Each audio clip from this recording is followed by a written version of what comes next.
Hello, welcome back to my channel medical and nursing knowledge hub. मैं self Pooja Kajla और आज हम एक बहुत ही इम्पोर्टेंट टॉपिक पे डिस्कस करेंगे ओबीजी के, that is postpartum haemorrhage. Written exam में हमेशा 5 नंबर का क्वेश्चन एक्सपेक्ट किया जाता है और साथ के साथ कोई भी कॉम्पिटिटिव एग्जाम होता है तो 1 या 2 क्वेश्चन इस एरिया में से आते हैं। तो क्या होता है postpartum haemorrhage? As we all know, hemorrhage is the most common cause of maternal death in India and mainly the postpartum hemorrhage. Postpartum hemorrhage is complication of third stage of labor. तो हम already stages of labour cover कर चुके हैं। First stage means उसके अंदर mainly cervical dilation होता है, second stage में delivery of baby and third stage starts from delivery of baby ends with delivery of placenta. तो जब भी हम थर्ड स्टेज को देखते हैं तो उसको एक्टिवली मैनेज कर सकते हैं या passively. Actively means 5 to 10 minutes लगती है active removal of placenta, but as we all know human placenta is deciduate, means अगर उसको एक्टिवली भी रिमूव ना करें तो after some time it will shed off, means अपने आप वो बाहर आ जाता है, प्लेसेंटा की डिलीवरी हो जाती है।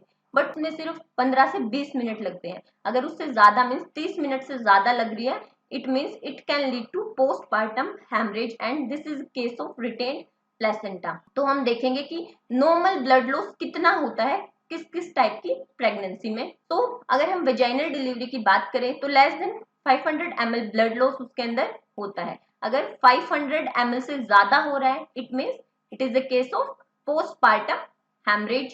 सिजेरियन सेक्शन में ट्विन डिलीवरी में less than 1 litre means 1000 ml से कम ब्लड लॉस होना चाहिए या 1000 ml, बट अगर उससे ज्यादा हो रहा है it means it is a case of PPH means postpartum haemorrhage. फिर बात आती है सिजेरियन हिस्टेक्टोमी की, कि सिजेरियन हुआ but due to some cause uterus भी रिमूव करना पड़ा, तो उस केस में ब्लड लॉस होता है less than 1.5 litre means less than 1500 ml और 1500 ml। अगर उससे ज्यादा ब्लड लॉस हो रहा है तो उसको हम बोलेंगे पीपीएच मीन्स पोस्टपार्टम हेमरेज। तो ये पैरामीटर्स आपको याद रखने हैं। फिर बात आती है कि कितने टाइम तक हम पीपीएच कंसीडर करते हैं अगर हेमरेज हो रही है तो in any case blood loss more than expected value in 24 hours of delivery or up to 12 weeks of delivery, तो हम उसको क्या कंसीडर करते हैं? Postpartum haemorrhage. फिर टाइम के बेसिस पे हम उसको प्राइमरी सेकेंडरी में क्लासिफाई करते हैं, वो हम देखेंगे।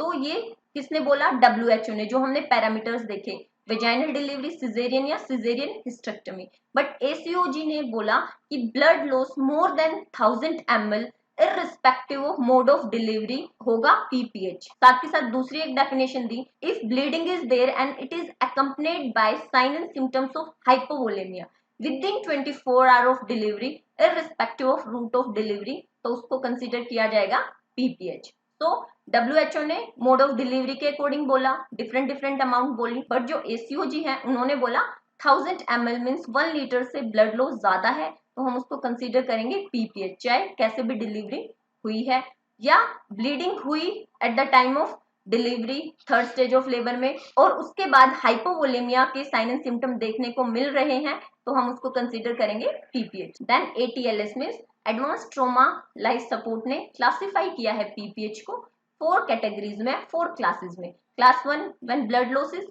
Less than 15%, class 2 when blood loss is in between 15 to 30%, and class 3 when blood loss is 30 to 40%, or it will be class 4 if blood loss is more than 40%. So these are the classification of PPH given by ATLS। ये parameters भी आपको ध्यान रखने हैं। फिर बात आती है कि कैसे हम देख के पता लगा सकते हैं कि कितना ब्लड लॉस हुआ है, विजुअल रेफरेंस और विजुअल डिपिकेशन ऑफ ब्लड लॉस। तो मेनली आप नीचे वाली 3 फोटोज पे फोकस कीजिए, like PPH on bed only means कि ब्लड लॉस हुआ है और female found herself in pool of blood, की जहां पे भी बेड पे वो लेटी हुई थी वहां पे पूरा उसके नीचे ब्लड ब्लड हो गया है, इट मीन्स ब्लड लॉस हुआ है 1000 ml। और PPH spilling to floor, bed पूरा कवर हो गया है ब्लड से, साथ के साथ वो फ्लोर पे गिर गया, it means blood loss is 2000 ml और 2 लीटर। एक किडनी ट्रे फुल हो रही है ब्लड लॉस की वजह से तो वो रहेगा 500 ml। अभी पीछे एम्स का एग्जाम हुआ तो इसके अंदर ये इमेज बेस्ड क्वेश्चन में एक फोटो आई हुई थी ये 1000 ml वाली, so it is important. Then classification of PPH, इसको हम 2 तरीके से और डिवाइड कर सकते हैं, like primary PPH and secondary PPH. Primary PPH means जैसे हमने बोला कि आफ्टर डिलीवरी 24 आवर तक या डिलीवरी के बाद 12 वीक तक ब्लड लॉस होता है तो हम उसको पीपीएच कंसीडर करते हैं।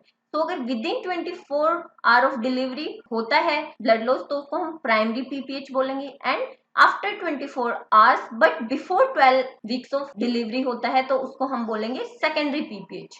ठीक है। और जो कोज रहता है, मोस्ट कॉमन कोज रहता है प्राइमरी पीपीएच का, वो रहेगा atonic uterus. Atonic uterus means loss of tone of uterus और we can say decrease in tone of uterus. Then secondary PPH का मोस्ट कॉमन कोज रहता है रिटेन प्लेसेंटल टिश्यूज। उसकी वजह से कंटिन्यू ब्लीडिंग रहेगी और ब्लड लॉस ज्यादा हो जाता है। तो हमें प्राइमरी सेकेंडरी के अकॉर्डिंग कोजेस पता चल गए। लेकिन अगर ओवरऑल देखा जाए पीपीएच का मोस्ट कॉमन कोज क्या रहेगा, वो रहेगा atonic uterus means decrease in tone of uterus. हम पीपीएच के कोजेस को, कारण को 4 T से भी देख सकते हैं। First T stand for tone means decrease tone of uterus, जो मोस्ट कॉमन कोज रहता है means atonicity.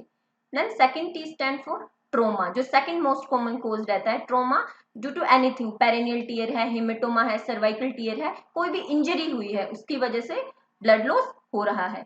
Then third T stand for thrombin means decrease thrombin means bleeding disorder है, मदर को कोई क्लोटिंग हो नहीं पा रही है जिसकी वजह से एक्सेसिव ब्लड लॉस हो गया है। Then 4T stand for tissue means कुछ टिश्यू रिटेन रह गया मेनली प्लेसेंटा का यूट्रस में, जिसकी वजह से ब्लीडिंग नहीं बंद हो रही है और एक्सेसिव ब्लड लॉस हो गया है। तो हमें पता चल गया मोस्ट कॉमन कोज रहता है जो पीपीएच का, दैट इज एटोनिक यूट्रस।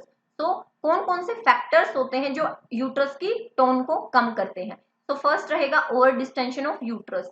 हमें पता है जो मिडल लेयर होती है यूट्रस की वो लिविंग लाइगेचर की तरह काम करती है, लेकिन अगर यूट्रस जरूरत से ज्यादा स्ट्रेच हो रहा है, डिस्टेंडेड हो रहा है, तो उस केस में उसकी टोन कम हो जाती है। किस केस में ओवर स्ट्रेचिंग हो सकती है यूट्रस की? अगर मल्टीफिटल प्रेगनेंसी है मीन्स ट्विल प्रेगनेंसी है, पॉलीहाइड्रोमिया, एक्सेसिव फ्लूइड है amniotic, then macrosomia means diabetes का केस हो सकता है, बच्चे का वेट मोर देन 4 kg है, या ग्रैंड मल्टीपैरा है मीन्स मोर देन 5 डिलीवरी हुई है, तो एक्सेसिव प्रेगनेंसीज की वजह से भी हो सकता है। देन प्रोलॉन्ग्ड लेबर, कि बहुत टाइम तक अगर लेबर रह रहा है मोर देन 20 आवर्स और 30 आवर्स, तो उस केस में भी यूट्रस की टोन चेंज हो सकती है। Then come precipitated labour means onset of labor to expulsion of fetus is less than 3 hours or only 3 hours, तो उस केस में यूट्रस को प्रॉपरली कॉन्ट्रैक्ट होने के लिए नहीं टाइम मिलेगा और यूट्रस की टोन कम हो जाएगी। Then it can be due to prolonged oxytocin use, क्योंकि ज्यादा ऑक्सीटोसिन यूज करने की वजह से सेंसिटिविटी कम हो जाती है। देन कोरियो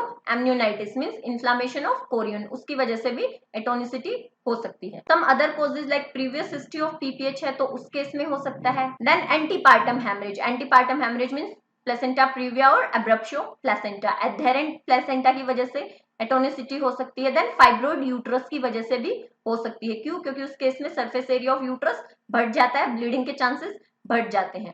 देन कुछ प्लेसेंटल एब्नॉर्मलिटीज की वजह से भी पीपीएच हो सकती है। मेन कई बार एमसीक्यू पूछा जाता है कि हाइपरटेंशन से पीपीएच होता है या नहीं होता है, तो hypertension does not lead to PPH. तो कभी अगर एमसीक्यू में आ भी जाए pre eclampsia, eclampsia, HELLP syndrome, hypertension, तो उसकी वजह से कभी भी पीपीएच नहीं होता है, means that is not a risk factor for PPH. Atonic PPH के हमें क्लियर हो चुके हैं। फिर बात आती है ट्रोमेटिक पीपीएच। तो कॉजेज क्या हो सकते हैं? Perineal tear, cervical tear, haematoma, rupture of uterus, तो कुछ भी हो सकते हैं। पेरेनियल टीयर में first degree, second degree, third degree, fourth degree, कितना भी हो सकता है। तो मोस्ट कॉमन इज तो most common cause is atonic PPH, तो हम उसका मैनेजमेंट पहले फोकस करेंगे। तो मैनेजमेंट ऑफ पीपीएच, मैनेजमेंट में हम स्टेप बाय स्टेप प्रोसीड करते हैं। सो सबसे पहले स्टेप रहता है that is resuscitation of the patient. Means जब भी पेशेंट आता है शोक की कंडीशन के साथ या हाइपोवोलेमिया के साथ, या पेशेंट की डिलीवरी हुई है और पेशेंट शोक में चला गया है,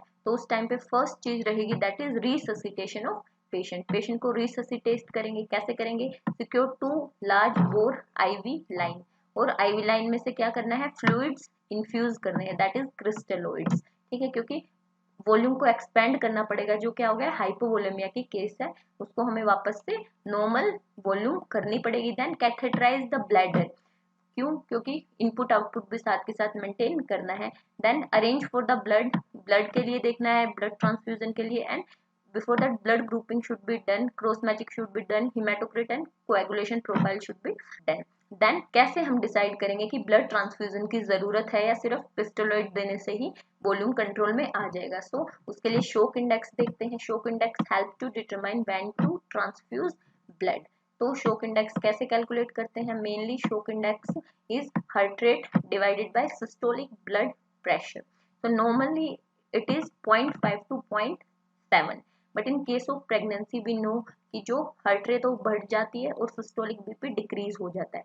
तो प्रेगनेंसी के टाइम पे जो हम नॉर्मल मानते हैं shock index that is 0.6 to 0.8। सो कब हम डिसाइड करेंगे या कितना शोक इंडेक्स होगा? जब हम ब्लड ट्रांसफ्यूज करेंगे। सो अगर मोर देन 0.9 to 1.1 तक है तो it indicate there is need of blood transfusion. So सबसे पहले पेशेंट आते हैं, उसको रिससिटेट करना है, क्रिस्टलोइड्स देने हैं, आईवी कैनुला लगा देनी है, ब्लड ग्रुपिंग ब्लड मैचिंग करनी है और ब्लड रेडी करना है। शोक इंडेक्स के बेसिस पे ब्लड ट्रांसफ्यूज करना है। Then comes to the second step that is step 2। Step 2 में क्या करेंगे? Distinguish between the atonic PPH and traumatic PPH. First case में हमने कोई किसी भी कंडीशन की वजह से आई, शोक में आई, पेशेंट को रिससिटेट करना है, पेशेंट का एयरवे, ब्रीदिंग, सर्कुलेशन तीनों चीजों को पेटेंट करना है। देन सेकंड स्टेप में देखना है कि किस टाइप का पीपीएच है, कोज क्या है, क्योंकि जो मैनेजमेंट होता है वो एंटायरली डिफरेंट रहता है बेस्ड ऑन द कोज की। एटोनिक का अलग है और ट्रोमेटिक का अलग है।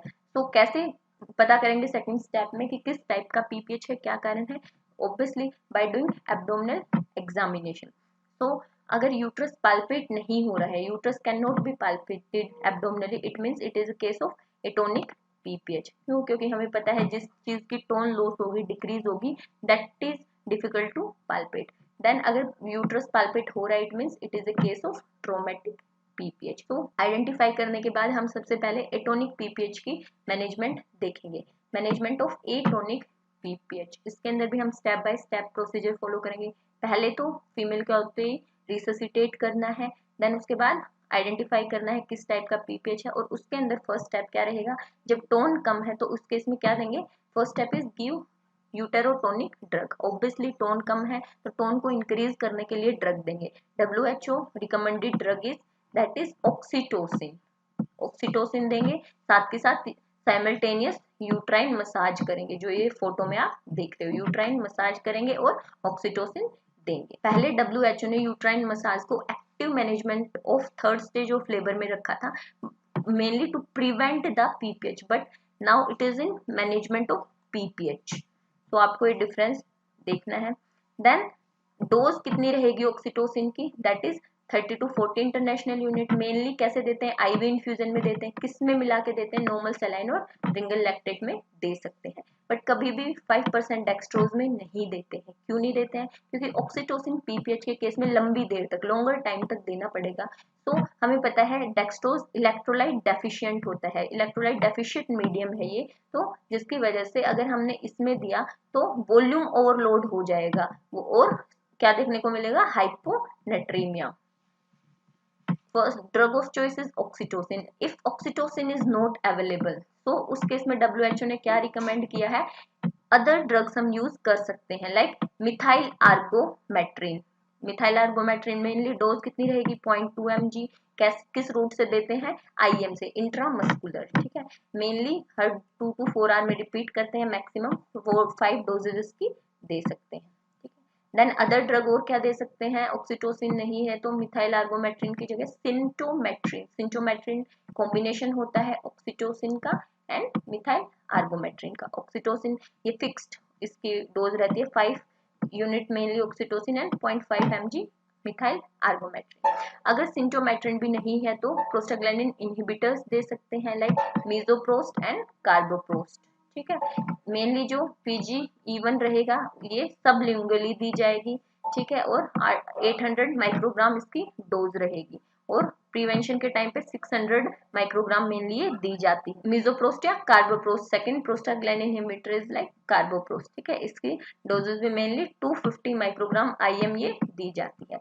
और साथ के साथ एक ड्रग और है that is tranexamic acid, injection of tranexamic acid. ये न्यूअर एडिशन है, मेनली 1 mg IV दी जाती है स्लोली ओवर 20 मिनट्स। तो ये WHO रिकमेंडेड, अगर ऑक्सीटोसिन नहीं है तो ये ड्रग दे सकते हैं। आर्गोमेट्रिन, सिंटोमेट्रिन, मेसोप्रोस्ट, कार्बोप्रोस्ट और ट्रांजिनेमिक एसिड तो देना ही है। फिर हम पूरा अगर एक बार एल्गोरिथम देखें तो क्या रहेगा, रिकमेंडेड बाय WHO क्या है, drug of choice is oxytocin with simultaneous massage of uterus and injection tranexamic acid, ठीक है, ये रहेगा। लेकिन अगर उसके बाद भी ब्लीडिंग स्टॉप नहीं होती, ऑक्सीटोसिन दे लिया, मसाज कर लिया, ट्रांजिनेमिक एसिड इंजेक्शन दे दिया, ब्लीडिंग स्टॉप नहीं होती तो मिथाइल आर्गोमेट्रिन देना है, फिर भी नहीं होती तो कार्बोप्रोस्ट देना है, prostaglandin inhibitor, because this is the best drug to prevent and treat PPH.